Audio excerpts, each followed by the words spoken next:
Salut les complotistes, je voulais vous en parler de la facture du gaz, la facture qu'on va payer sur l'énergie et comment Christine Lagarde, celle-là qui est pas économiste, celle-là c'est une délinquante, on le sait, parce qu'elle a été condamnée sans condamnation. Par contre, sans purger sa peine.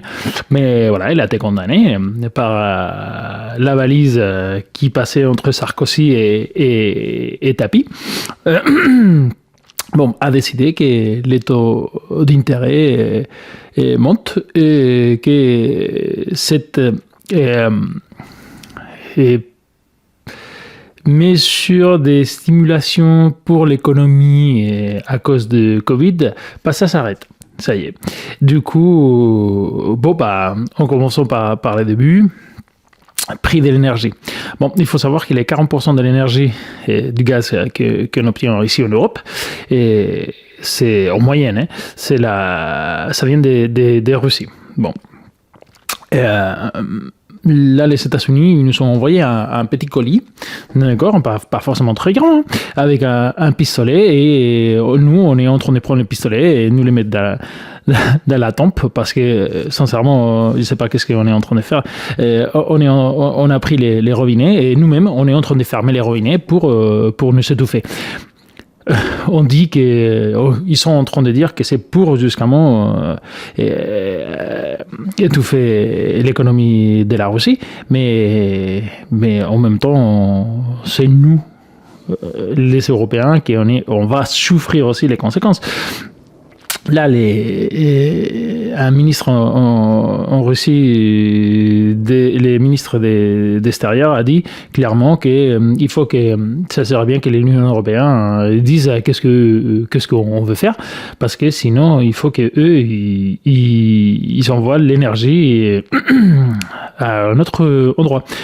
Clairement, c'est la Chine, laquelle elle est en train de se positionner de façon officielle et extra officiel, et c'était déjà assez bien placé avec la Russie pour récupérer toute l'énergie que nous, on a décidé, nous-mêmes, on a décidé d'arrêter. Du coup, qu'est-ce que ça va provoquer en Europe? Déjà, ça va provoquer on va avoir une pénurie. Nous, en France, encore une fois, on est assez bien placé parce que les 70% de l'énergie électrique qu'on obtient, c'est national. C'est-à-dire que, comme on a pas mal de nucléaire, ça nous permet d'être assez bien placé. Mais les gaz, on a besoin pour certaines industries, on a besoin des gaz. On n'a pas besoin d'électricité. On a vraiment besoin de gaz. Du coup, ça va augmenter. Obligé. Il y a l'Europe avec l'Espagne en discussion justement avec les Maghreb pour essayer d'obtenir plus d'énergie, d'accord, l'Algérie notamment. Parce que les gazoducs qui passaient de l'Algérie à Maroc-Espagne a été arrêtés, d'accord, parce que les canons qui demandaient les Maroc trouvaient l'Algérie qui était excessif, du coup ils sont carrément arrêtés. Du coup, il y a encore un tuyau de gaz qui passe de l'Algérie directement en Espagne et distribution en France. Du coup, ils sont en négociation, les gouvernants espagnols, pour essayer qu'il y a plus de gaz qui passent. Et pour l'instant, il y a des soucis pour gasifier les gaz liquide qui viennent des États-Unis par bateau, sauf que ça augmente les prix énormément. Et jusqu'au présent, il n'y a pas du tout un arrêt des gaz entre la Russie et l'Europe, mais nous-mêmes, on est en train de décider de fermer cette robinet. Du coup, est-ce qu'on est prêt à payer Et les prix, et je ne parle pas seulement qu'économique, sinon aussi des pénuries en Europe. Et surtout, qui a décidé ça? Parce que, bon, on n'a pas forcément toutes les informations. Et ils sont en train de dire que Zelensky, il est l'héros, sauf que il faut savoir d'où il vient et où il va. Mais bon, et c'est facile de construire un héros quand tous les médias ils sont alignés en train de faire le même discours. Bref, et, ça c'était les premiers côtés.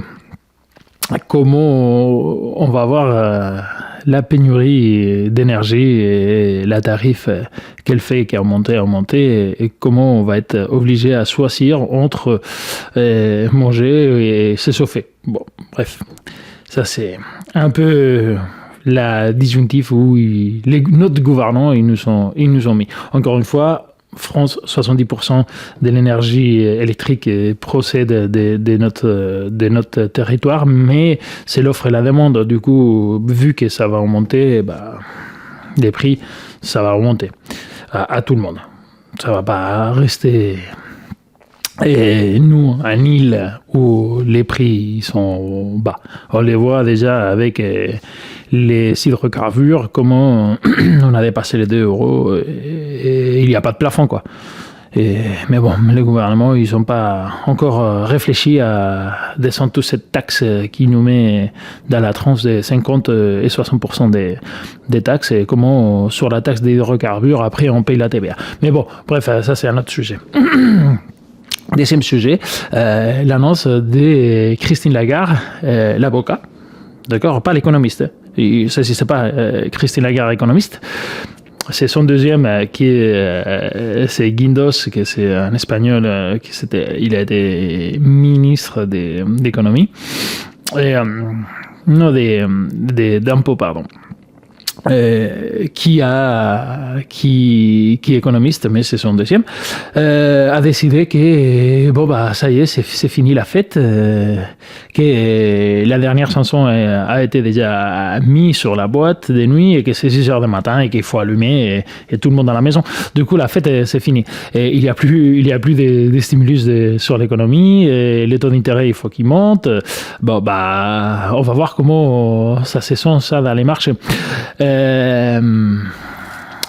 Il y a bien un moment où justement les banques centrales doivent arrêter d'acheter de la dette pays et privée, parce qu'il faut savoir qu'on était dans un processus de tapering qui s'appelle aux États-Unis, que c'est de l'achat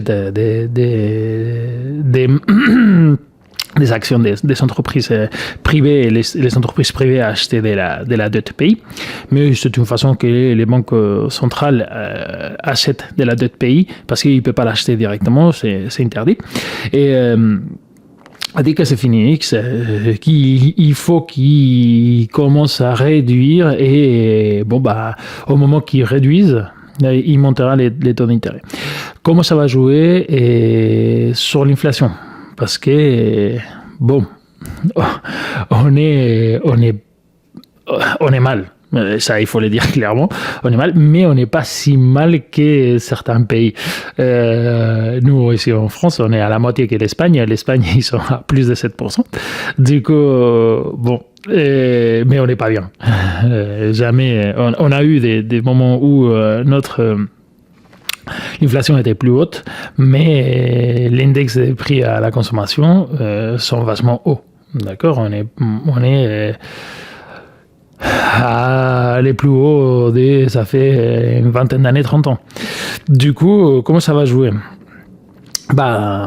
Ça va jouer dans les pouvoirs des familles.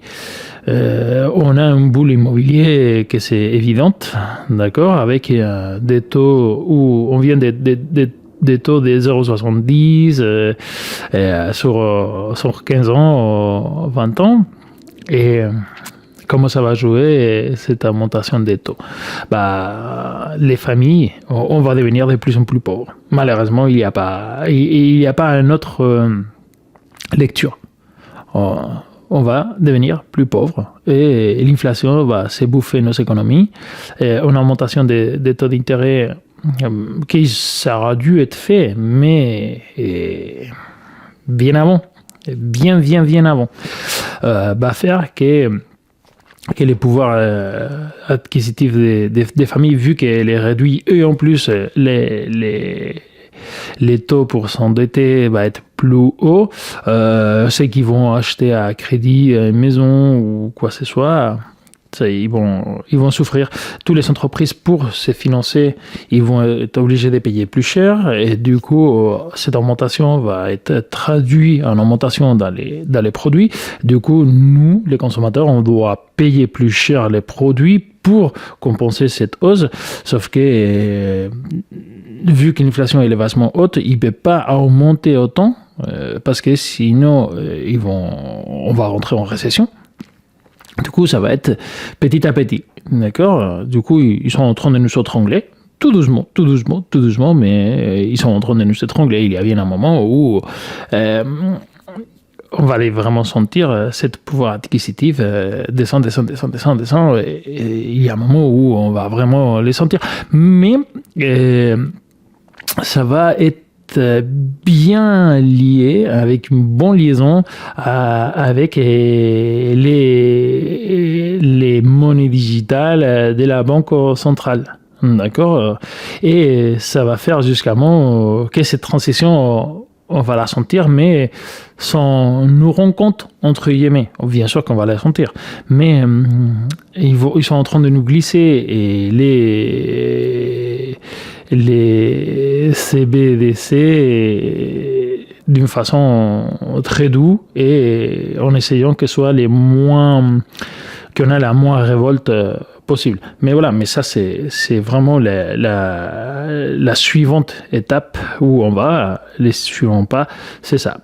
C'est inflation, taux d'intérêt doucement basculer sur les monnaies digitales de la banque centrale. Du coup, voilà, les États-Unis nous ont envoyé les pistolets, et nous, tranquillement, on est en train de s'étirer. La Réserve fédérale aux États-Unis, ils montent son taux d'intérêt, et vu qu'ils ont une inflation de 7,9, la plus grande, ça fait 40 ans.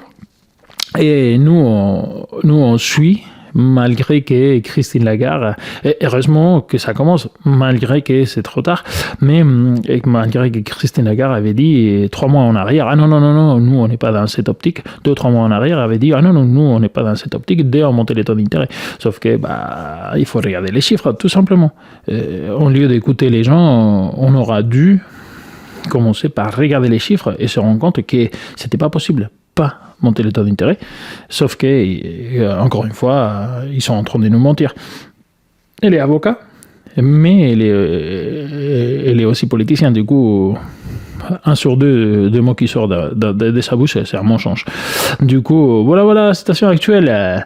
Je vous dis à bientôt. Merci les complotistes.